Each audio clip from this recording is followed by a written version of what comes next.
potassium est un des 3 piliers de cette triade infernale, cette triade hyper essentielle, sodium, magnésium, potassium. Quand on manque de potassium, on va avoir du mal à retenir son magnésium, et puis on peut avoir des symptômes aussi un peu embêtants. On peut avoir des palpitations, on peut avoir le cardio qui s'emballe pour un oui ou pour un non. Si vous avez déjà fait l'expérience de, voilà, vous montez les escaliers, puis ça s'emballe, alors que d'habitude tout va bien, ou alors quand vous faites du sport, vous vous rendez compte que vous avez le cardio qui s'emballe beaucoup trop vite par rapport à d'habitude, que le potassium est déréglé.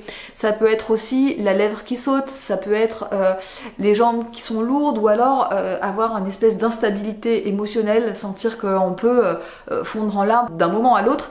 Ça peut être des signes d'un potassium qui est déficient.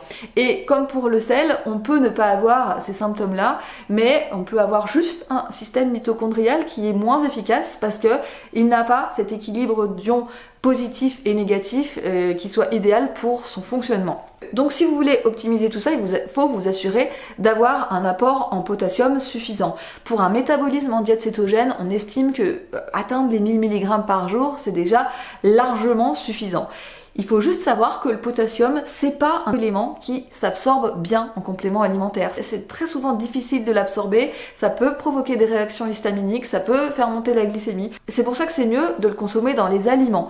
Les aliments qui sont riches en potassium en diète cétogène, c'est l'avocat. Si vous mangez un gros avocat, vous avez déjà quasiment 800 mg de potassium, donc vous y êtes. Vous avez aussi les pousses d'épinards, les herbes aromatiques, et puis vous avez aussi une source à laquelle on pense pas assez, que sont les algues que vous pouvez consommer voilà, saupoudrées dans les salades, en tartare d'algues, en petit snacking d'algues, et ça c'est des très bonnes façons d'avoir du potassium. Et du potassium, vous en avez aussi pas mal dans les abats. Si vraiment c'est très difficile pour vous d'avoir du potassium alimentaire parce que vous n'aimez pas les algues, parce que vous faites des réactions histaminiques à l'avocat, ou parce que en fait avec votre consommation alimentaire vous n'arrivez pas à avoir assez, vous pouvez éventuellement vous rabattre sur un potassium citrate en prenant une petite dose de 100 mg le matin, une petite dose le soir. Faut pas prendre des grosses quantités et il faut vraiment choisir un potassium citrate si vous ne voulez pas que ça soit irritant pour les reins. Voilà, si vous avez aimé ce format éclair de vidéo, n'hésitez pas à lui laisser un like, à mettre un petit commentaire et à très bientôt.